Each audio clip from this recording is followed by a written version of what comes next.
puging, lalo na ay dakilain. Panginoon ay puging, ngalan na ay dakilain. Panginoon, ikaw may likha ng langit, dagat at lupa, buwan, araw at mga bituin, tanang nila sa papawirin. Panginoon ay purihin, ngalan niya ay dakilain. Panginoon ay purihin, ngalan niya ay dakilain. Ngalan niya ay dakilain. Sa ngala ng Ama at ng Anak at ng Espiritu Santo, Amen. sumainyo ang Panginoon. At sumaiyo rin. Mga kapatid, sa sandaling katahimikan, ating isipin at pagsisihan ang ating nagawang kasalanan at ihingi ng tawad ang mga ito upang tayo'y maging marapat gumanap sa banal na pagdiriwang.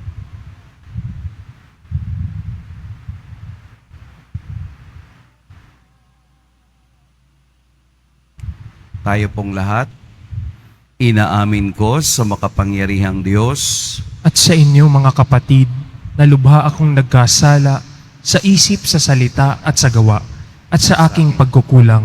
Kaya isinasamo ko sa mahal na Birheng Maria, sa lahat ng mga anghel at mga banal, at sa inyo mga kapatid, na ako'y ipanalangin sa Panginoong ating Diyos. Kaawaan tayo ng makapangyarihang Diyos, patawarin tayo sa ating mga kasalanan, at patnubayan tayo sa buhay na walang hanggan. Amen. Panginoon, kaawaan mo kami. Panginoon, kaawaan mo kami. Kristo, kaawaan mo kami.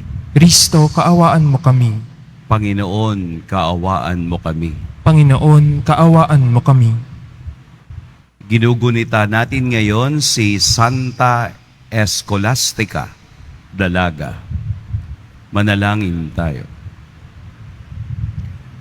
Ama naming makapangyarihan, buong galak naming pinararangalan ang alaala ni Santa Escolastica. Ang pagtingin namin sa kaniya bilang huwaran sa katapatan ay magbunga nawa ng aming pagkakaroon ng maasahang pag-ibig sa aming paglilingkod sa iyo, na sa pamumuhay sa walang maliw mong kagalakan, sa pamamagitan ni Hesukristo, kasama ng Espiritu Santo, magpa sa walang hanggan. Amen. Magsiupo muna ang lahat.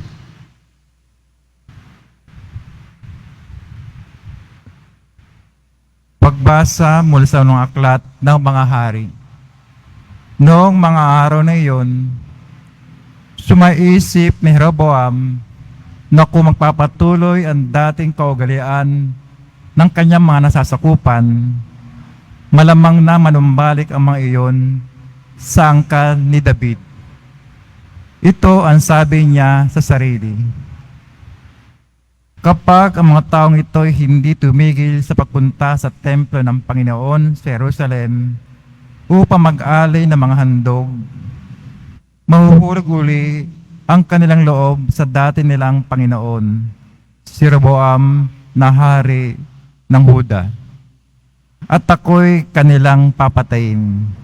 Kaya nga, matapos mapagkuro-kuro ang mga bagay na ito, gumawa siya ng 2 toreteng ginto at sinabi sa bayan, "Huwag na kayong mag-abalang umahon sa Jerusalem.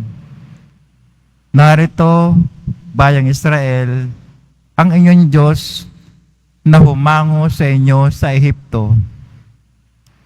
Inilagay niya ang isa sa Bethel at isa naman sa Dan, at ang bagay na ito'y naging sanhi ng pagkakasala ng Israel.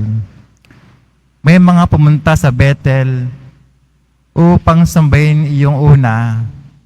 May namang nagtungo sa Dan upang sambahin ang ikalawa. Nagtayo pa siya ng mga sambahan sa burol at naglakay ng mga saserdoteng hindi mula sa lipi ni Levi, kundi mga karaniwang tao lamang. Ginawa niyang pista ang 15 araw ng 8 buwan ng taon, katulad ng kapistahang pinagdiriwang sa Huda. Nagandog siya sa dambana sa Bethel sa mga tureteng ginto na kanyang ginawa at pinaglingkod niya roon ang mga saserdoteng inilagay niya sa mga sambahan sa burol. Sa kabila ng ganitong mga pangyayari, hindi tumigil si Rehoboam sa kanyang masamang gawain. Patuloy pa rin siya sa paglalagay ng mga saserdoteng hindi mula sa lipi ni Levi. Sino mang may gusto, ay ginagawa niyang saserdote ng mga sambahan sa burol. Dahil sa mga ginawang ito ni Rehoboam, kinamuhi ng Diyos ang kanyang sambahayan. Ito ang naging sanhi ng hindi niya pananatili sa pagkahari. Ang salita ng Diyos. Salamat sa Diyos. Panginoong masintahin, ang bayan mo'y gunitain. Panginoong masintahin, ang bayan mo'y gunitain. Nagkasala kami tulad ng ginawa ng aming magulang. Ang aming ginawa'y tunay di tumpak pawang kasamaan. Ang magulang namin nang nasa Ehipto, hindi alumana ang kahangahang mga ginawa nitong kanilang nakita. Panginoong masintahin, ang bayan mo'y gunitain. Sa may bundok ng Horeb, doon ay naghugis niyang gintong baka. Matapos mahugis, ang ginawa nila ay kanilang sinamba. Ang dakilang Diyos ay pinagpalit sa Diyos na nilikha, sa Diyos na baka, kinakain damong sariwa. Panginoong masintahin, ang bayan mo'y gunitain. Kanilang nilimot ang Panginoon Diyos, ang tagapagligtas, na iyong ginawa doon sa Ehipto ay kagila-gilalas. Sa luping iyon, ang ginawa niya ay tunay na himala. Sa dagat at tambo, iyong nasasaksihan ay kahanga-hanga. Panginoong masintahin, ang bayan mo'y gunitain. Magsitayo na po ang lahat.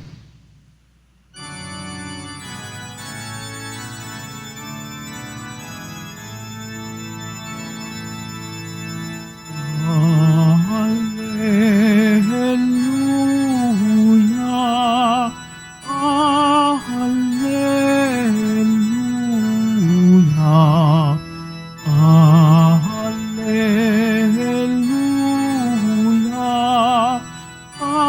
hallelujah, hallelujah. Ang tao ay nabubuhay sa salita ng may kapal na pagkain kaniyang bigay. Hallelujah, hallelujah, hallelujah, hallelujah.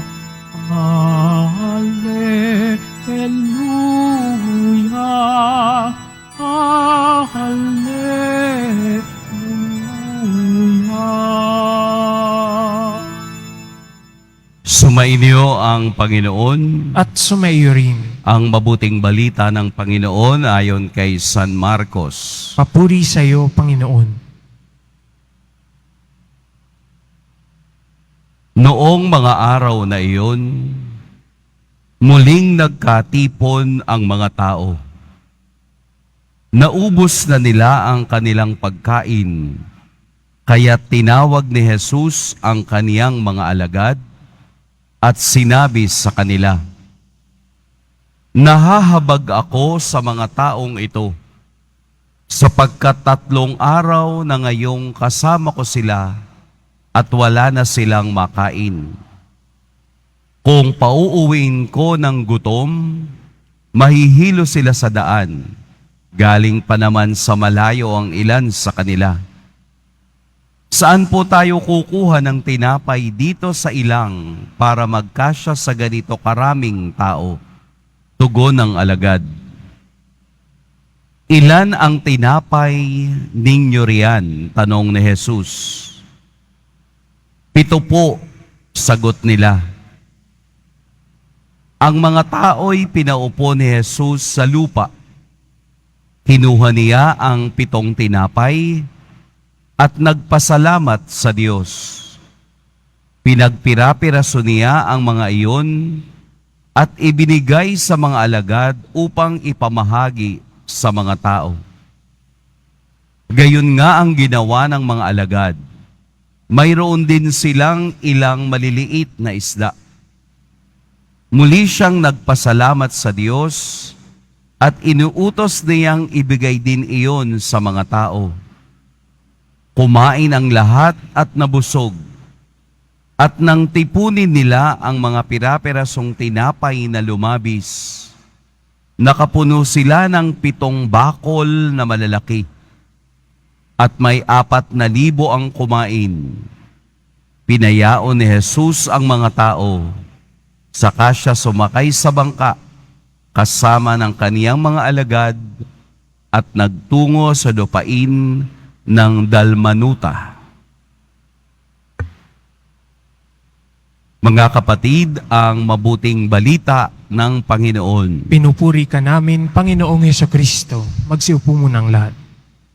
Magandang umaga po sa lahat. Napakagandang pagnilayan ang Ebanghelyo. Ang Ebanghelyo ng isang himala kung saan pinakain ni Jesus ang halos 4,000. Itong number na ito ay hindi kasama ang mga babae at mga bata. So marahil times 2 or times 3 ang dami ng mga taong sumusunod sa Kanya. Ang mga taong sumunod sa Kanya, ang sabi ni Jesus, ay 3 araw nang kasama Niya. 3 araw. Medyo matagal na yon sa isang taong hindi handang maglakbay at narinig lamang ang pangalang Jesus. Sila ay sumunod kahit saan siya magpunta. Sapagkat ang presensya ni Jesus, ang presensya ng Diyos, kapag nadarama mo, halos nakakalimutan mo ang lahat. Maaaring ito ang nadama ng mga taong ito, namangha sa kapangyarihan ng gumagawa ng himala sa kanilang harapan. Napapalayas ang masamang espiritu, napapagaling ang mga pipi at bingi, nakapapalakad ang mga pilay, at higit sa lahat, nakabubuhay ng patay. Ang kamangha-manghang mga gawaing ito ang nagbunsod sa mga taong itong sumunod kahit saan. Pero ang Diyos, si Jesus, sa kaniyang pagiging tao, ay nakadama rin kung ano ang nadarama ng ilan. Kaya sinabi niyang, nahahabag ako sa mga taong ito. Damang-dama dahil 3 araw nang magkakasama. Ano po ang ibig sabihin ng Number 3. Ang number 3 ay numero ng karurukan or fulfillment. 3 araw mula nang siya ay mamatay, siya'y nabuhay para ipakita ang katubusan sa kasalanan. Anong meron kayo dyan? Ang tanong ni Jesus. 7 tinapay lang po. 7, pagpapakita ng perfection ng Diyos. 7 plus 3, perfect 10. Pagpapakitang ang lahat ng bagay ay nagkakaroon ng katuturan at katuparan sa presensya ng Diyos. Ang 7 ito ay kinuha ni Jesus, tumingin sa langit at nagpasalamat at ibinigay sa lahat. Ang lahat ay nabusog at mayroon pang natirang 7 bakol. Another 7. Ano po ang ipinararating ng ating ebanghelyo? Katulad ng mga naglakbay sa mana noong panahon ni Moses, sila rin ay nagutom sa ilang at nagpadala ang Diyos ng tinapay mula sa langit. Ang senaryong ito ay katulad din ng sa lumang tipan ng tao ay nagutom at nahabag si Jesus at siya'y gumawa ng himala. Ang kaniyang katawan ay upang ibigay na maging pagkain ng lahat. Kaya ang lahat ay nabusog. Siya ay nagpasalamat, toda sa salitang Ebreo, Eucharistia sa salitang Griego, pasasalamat, banal na misa sa salitang Filipino. Si Jesus ang tunay na katawan at tunay na tinapay na bumaba mula sa langit ay nagbibigay sa atin hindi lamang ng pisikal na lakas, kung hindi lakas ng espiritual upang tayo'y makapaglakbay anuman ang ating hinaharap sa buhay. Isang lumang senaryo, pero totoo ang ipinapakita sa atin. Sapagkat ang Diyos ay nahahabag sa mga taong kulang at sumusunod sa Kanya upang mapunuan anumang pagkukulang na iyan.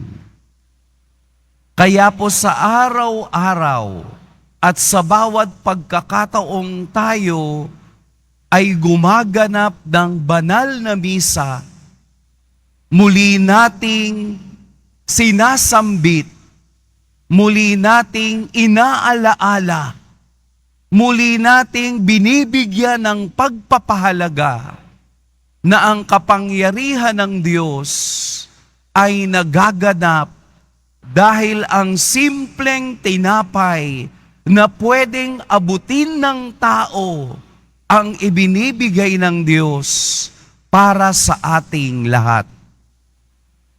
Ang banal na misa ay ang himala ng Kaniyang pagbibigay awa sa ating lahat. Hindi lamang ito isang simpleng tinapay, kung hindi ang Diyos ay naroroon, buong pagkatao, buong katotohanan, buong realidad na magpapalakas ng ating katawan at magpapagaling ng ating kaluluwa. Sapagkat ang biyaya ng Diyos kailanman hindi magkukulang sa mga taong humihingi at tumatanggap ng mga ito. Kung papaanong natanggap nila na sila'y nagugutom at walang kakayahan, ang Diyos ay naririyan at magbibigay ng kaganapan. Ang ebanghelyo ngayon ay ebanghelyo ng tinapay. Tinapay na kaniyang katawan upang ating kanin at nang makasama ng Diyos sa kaniyang kaharian. Sapagkat tunay ang kaniyang salita. Ang sinumang kumakain ng aking katawan ay magkakaroon ng buhay na walang hanggan. Hindi ito simbolo. Ito ay realidad na simula nang makasama natin ang Diyos, hindi siya humiwalay at siya'y nanatiling nasa atin dahil ganun na lamang ang kaniyang pagkahabag. Hindi mauubos ang habag at awa ng Diyos sa mga taong kulang at nangangailangan nito. Kaya nga po ang tunay na tao lamang na alam kung ano ang habag at awa, ang makauunawa kung ano ang gustong sabihin ng Diyos sa pangyayaring ito sa kaniyang mga salita. Kung bukas ang ating isip at puso sa salita ng Diyos, mauunawaan natin na ang bawat pagkikita at pagtatagpo natin sa Kanya ay isang himala ng Kaniyang habag at ng Kaniyang awa. Ito ang katotohanan ng ating pananampalataya. Naninikluhod tayo sa kapangyarihan ng Diyos. Humihingi tayo ng awa at habag ng Diyos. Humihingi tayo ng biyaya upang tayo ay magkaroon ng kabusugan, hindi lamang sa katawan, kung hindi sa buhay espiritual. Kaya po ang 7 ay numero ng abundance kung papaanong ibinigay ng Diyos ang 7 sakramento upang tayo ay magkaroon ng kasiyahan sa buhay kung ito ay ating kailangan. Huwag nating sayangin ang presensya ng Diyos, ang awa ng Diyos, ang pagmamahal ng Diyos. Sa bawat pagdalo ng misa, tanggapin, damhin ang kapangyarihan ng Diyos sa ating buhay. At kung ito'y iyong magagawa, mararamdaman mo ang tunay na awa at biyaya ng Diyos. Amen. Pagpalain tayo ng poong may kapal.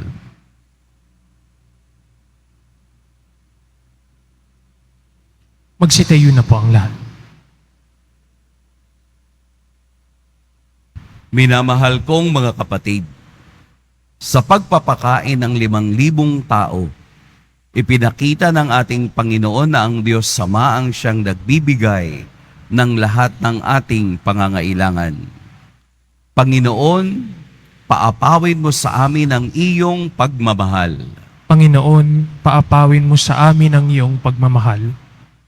Ang ating mga pastol, lalo na ang Santo Papa at mga obispo, naway patuloy tayong bigyan ng mga tamang katuruan sa pananampalataya. Manalangin tayo. Panginoon, paapawin mo sa amin ang iyong pagmamahal. Ang mga may tungkulin upang labanan ang tagutom, naway maging matagumpay sa kanilang pagsusumikap na mapakain ang mga nagugutom. Manalangin tayo. Panginoon, paapawin mo sa amin ang iyong pagmamahal. Ang mga nagugutom kay Kristo, naway matagpuan ang iisang Panginoon, iisang pananampalataya, at iisang binyag. Manalangin tayo. Panginoon, paapawin mo sa amin ang iyong pagmamahal. Ang mga may sakit at mga may kapansanan, naway makatagpo ng kalinga, suporta at kasiyahan mula sa kanilang mga pamilya. Manalangin tayo. Panginoon, paapawin mo sa amin ang iyong pagmamahal. Makapangyarihang Ama, binigyan mo kami ng tinapay na buhay mula sa langit upang maging pagkain namin sa aming paglalakbay. Inihiling namin ito sa pamamagitan ni Kristong aming Panginoon. Amen. Magsiupo muna ang lahat.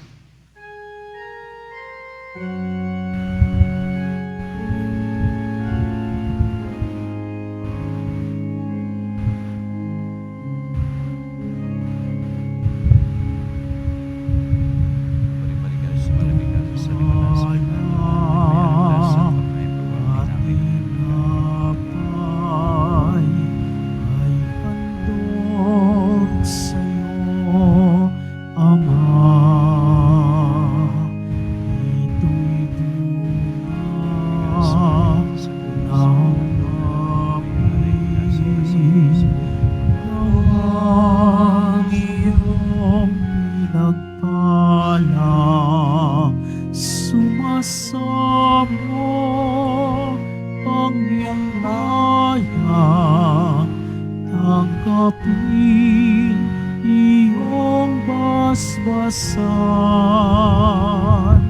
nang sa amin magtunay na katawan at dugo ng iyong anak.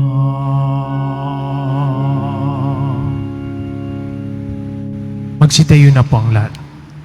Manalangin kayo mga kapatid upang ang paghahain natin ay kalugdan ng Diyos amang makapangyarihan. Tanggapin nawa ng Panginoon itong paghahain sa iyong mga kamay, sa kapurihan niya at karangalan, sa ating kapakinabangan at sa buong sambayanan niyang banal. Ama naming lumikha, sa pagpapahayag namin sa iyong kadakilaan, ngayong ginugurita namin ang dalagang si Santa Escolastica, ang kalugod-lugod niyang kagitingan sa pamumuhay ay magpaging dapat nawang kalugdan mo ang aming mga alay sa pamamagitan ni Hesukristo kasama ng Espiritu Santo magpa sa walang hanggan. Amen. Sumainyo ang Panginoon. At sumaiyo rin. Itaas sa Diyos ang inyong puso at diwa. Itinaas na namin sa Panginoon. Pasalamatan natin ang Panginoong ating Diyos. Marapat na siya ay pasalamatan. Ama naming makapangyarihan, tunay ngang marapat na ikaw ay aming pasalamatan. Ngayoy ikinagagalak namin may mga banal na tao na nagtalaga ng sarili sa anak mong si Hesukristo upang ipamalas nila ang paghahari mo at maakit ang kapwa na manalig sa iyo. Ngayon sa amin ibinibigay ng iyong anak na minamahal ang kabanalang iyong taglay at hangad mong kamtin ng tanan. Ito ang pinanggagalingang amin ngayong nililingon. Dito mo rin nais na kami makarating at humantong. Kaya kaisa na mga anghel na nagsisiawit ng papuri sa iyo, nang walang humpay sa kalangitan, kami nagbubunyi sa iyong kadakilaan. Santo, Santo, Santo, Panginoong Diyos ng mga hukbo, Napupuno ang langit at lupa ng kadakilaan mo, o sana sa kaitaasan. Pinagpala ang naparirito sa ngalan ng Panginoon, o sana sa kaitaasan. Magsilod po ang lahat. Ama naming banal, ikaw ang bukal ng tanang kabanalan. Kaya't sa pamamagitan ng iyong Espiritu, gawin mong banal ang kaloob na ito upang para sa amin maging katawan at dugo ng aming Panginoong Heso Kristo. Bago niya pinagtiis ang kusang loob na maging handog, hinawakan niya ang tinapay, pinasalamatan kaniya, pinaghati-hati niya iyon, iniabot sa kaniyang mga alagad at sinabi, "Tanggapin ninyong lahat ito at kanin, ito ang aking katawan na ihahandog para sa inyo."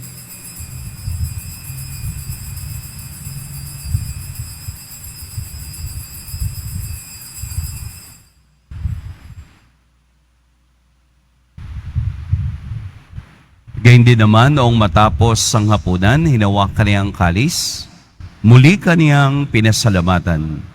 Inabot niya ang kalis sa kaniyang mga alagad at sinabi, "Tanggapin ninyong lahat ito at inumin, ito ang kalis ng aking dugo, ng bago at walang hanggang tipan, ang aking dugo na ibubuhos para sa inyo at para sa lahat, sa ikapagpapatawad ng mga kasalanan.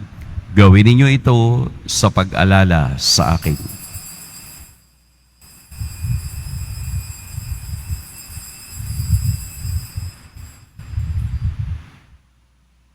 Magsitayo na po ang lahat. Ipagbunyi natin ang misteryo ng pananampalataya. Si Kristo'y namatay, si Kristo'y nabuhay, si Kristo'y babalik sa wakas ng panahon. Ama, ginagawa namin ngayon ang pag-alala sa pagkamatay at muling pagkabuhay ng iyong anak.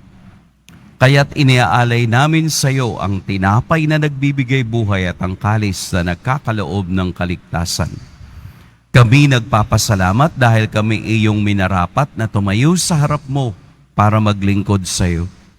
Isinasamo namin kaming magsasalo-salo sa katawan at dugo ni Kristo ay mabuklod sa pagkakaisa sa pamamagitan ng Espiritu Santo. Ama, lingapin mo ang iyong simbahang laganap sa buong daigdig. Puspusin mo kami sa pag-ibig kay San Francisco na aming Papa at ni Jose na aming Obispo at ng Tanang Kaparian.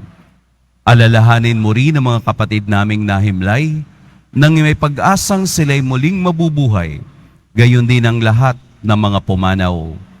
Kaawaan mo sila at patuloyin sa iyong kaliwanagan. Kaawaan mo at pagintapating kaming lahat na makasalo sa iyong buhay na walang wakas. Kaisa ng mahal na Birheng Maria na ina ng Diyos, ng kabiyak ng puso niyang si San Jose, kaisa ng mga apostol ni San Juan Bautista, at ng lahat ng mga banal na namuhay dito sa daigdig ng kalugod-lugod sa iyo, maipagdiwang nawa namin ang pagpupuri sa ikararangal mo sa pamamagitan ng iyong anak na aming Panginoong Heso Kristo. Sa pamamagitan ni Kristo, kasama niya at sa Kaniya, ang lahat ng parangal at papuri sa iyo, Diyos, Amang makapangyarihan, kasama ng Espiritu Santo, magpa sa walang hanggan. Amen. Sa tagubilin ng nakagagaling na utos at sa turo ni Jesus na Panginoon natin at Diyos, ipahayag natin ng lakas loob. Ama namin, Sumasalangit ka, sambahin ang ngalan mo, mapasa amin ang kaharian mo, sundin ang loob mo dito sa lupa para ng sa langit. Bigyan mo kami ngayon ng aming kakanin sa araw-araw at patawarin mo kami sa aming mga sala para ng pagpapatawad namin sa nagkakasala sa amin, at huwag mo kaming ipahintulot sa tukso at iadya mo kami sa lahat ng masama. hinihiling namin kami iadya sa lahat ng masama. Pagkalooban ng kapayapaan araw-araw, iligtas sa kasalanan at ilayo sa lahat ng kapahamakan, samantalang aming pinananabikan ang dakilang araw ng pagpapahayag ng tagapagligtas naming si Heso Kristo. Sapagkat iyo ang kaharian at ang kapangyarihan at ang kapurihan magpakailanman. Amen. Panginoong Kristo, sinabi mo sa iyong mga apostol, kapayapaan ang iniiwan ko sa inyo, ang aking kapayapaan ang ibinibigay ko sa inyo. Tunghayan mo ang aming pananampalataya at huwag ang aming pagkakasala. Pagkalooban mo kami ng kapayapaan at pagkakaisa ayon sa iyong kalooban, kasama ng Espiritu Santo, magpa sa walang hanggan. Amen. Ang kapayapaan ng Panginoon naway laging sumainiyong lahat. At sumaiyo rin. Magbigayan kayo ng kapayapaan sa isa't isa.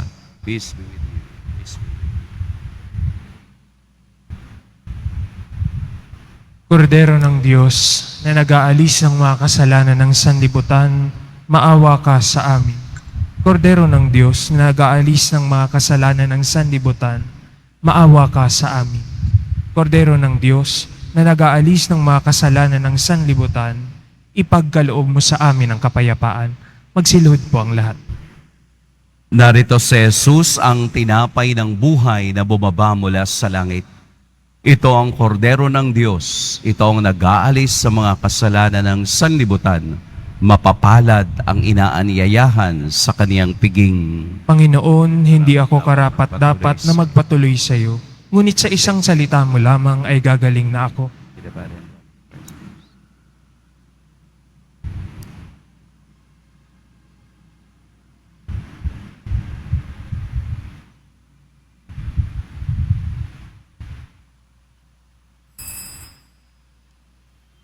Para sa lahat ng tatanggap ng banal na komunyon, sasagot po tayo ng amen pagkasabi ng pari o ng lay minister ng katawan ni Kristo at isubo agad sa bibig bago umalis sa harapan ng pari o lay minister. Sumunod po tayo. Maraming salamat po.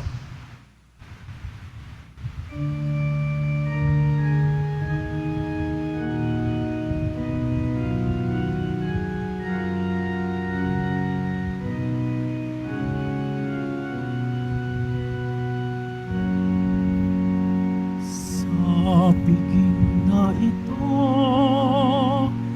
ating pagsaluhan ang katawan at dugo ni Jesucristo. Siya'y ating lakas at tanggulan, Panginoon Diyos nating lahat. Tikman ninyo at masdan ang kabutihan ng Panginoon.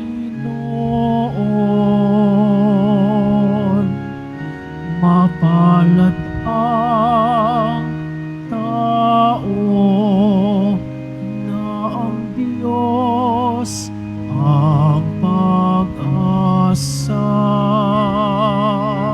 Sa piging na ito, ating pagsaluhan ang katawan at dugo ni Jesucristo. Siya'y ating lakas at tanggulan, Panginoon Diyos nating lahat. Sa piging na ito, ating pagsaluhan ang katawan at dugo ni Jesucristo. Siya'y ating lakas at tanggulan, Panginoon Diyos nating lahat.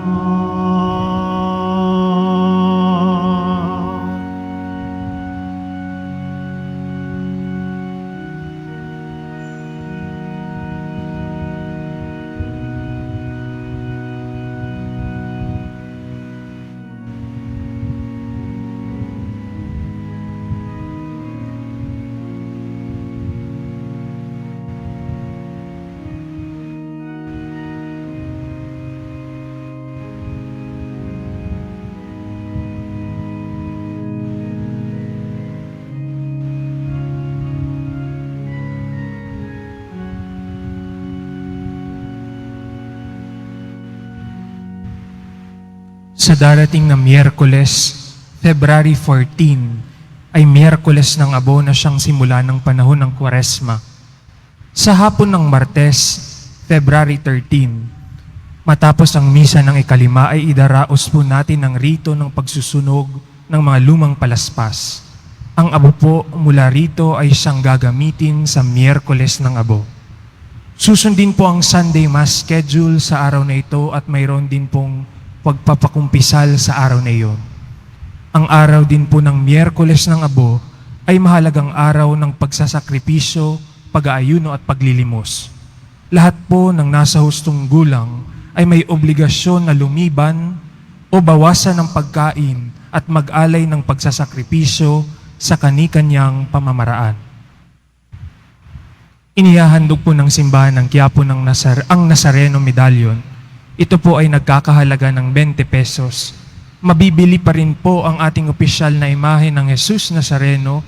Ang large size ay nagkakahalaga ng 2,500, ang medium size ay 1,000, at ang small size ay 600 pesos. Ang mga ito po ay mabibili lamang sa ating Parish Finance Office. Ang malilikom po na pondo ay gagamitin sa pagsasaayos ng ating Adoration Chapel at Baptistry. Pagkatapos ng misa, wiwisikan po ang lahat ng banal na tubig. Pinakikiusapan ng lahat na manatili lamang muna sa inyong mga lugar. Tanging sa Quezon Boulevard o sa Plaza San Juan lamang ang labasan ng lahat. Sumunod po tayo. Maraming salamat po sa inyong pagdalaw at pagsisimba sa Basilica Menor at Pambansang Dambana ni Jesus Nazareno. Magsitayo na po ang lahat.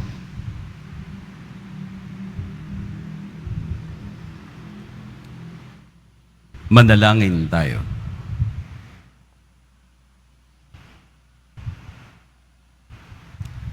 Ama naming mapagmahal, sa pagsasalo namin ngayon sa banal na pakikinabang, matulungan nawa kami ng ulirang katapatan ni Santa Escolastica upang tanging ikaw ang aming mahalin habang inaako namin ang malasakit ni Hesukristo kasama ng Espiritu Santo magpas sa walang hanggan. Amen. Sumainyo ang Panginoon. At sumaiyo rin. Yumuko kayo para sa pagbabasbas. Mahal na poong Jesus Nazareno, inihayag mo sa pamamagitan ng krus ang walang maliw na pag-ibig ng Diyos sa sangkatauhan. Pakinggan mo po ang kahilingan ng iyong angkan na nagsusumamo sa iyo. Makamtanawa nilang iyong katugunan at tanggapin ang kasagutan na may utang na loob na tinatanaw. Basbasan din po ninyo ang mga daladala nilang mga imahen at dasalan. Sa pamamagitan ng bendisyon na ito, naway maalala nila ang mga pangako nila noon sa biniyag, na ikaw ang kanilang iibigin at paglilingkuran bilang Panginoon, magpas sa walang hanggan. Amen. At pagpalain kayo ng makapangyarihan at mapaghimalang Diyos, ang Ama at Anak at Espiritu Santo.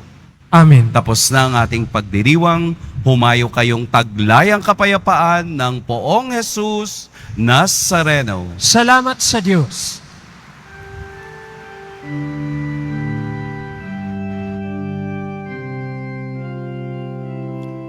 Nuestro Padre Jesus Nazareno, sinasamba ka namin, pinipintuho ka namin, aral mo ang aming buhay at kaligtasan. Nuestro Padre Jesus Nazareno, iligtas mo kami sa kasalanan. Ang krus mo kinamatayan ay sabisag ng aming kaligtasan. Nuestro Padre Jesus Nazareno, dinarangal ka namin. Nuestro Padre Jesus Nazareno, niluluwalhati ka namin. Nuestro Padre Jesus Nazareno, dinarangal ka namin. Nuestro Padre Jesus Nazareno, niluluwalhati ka namin.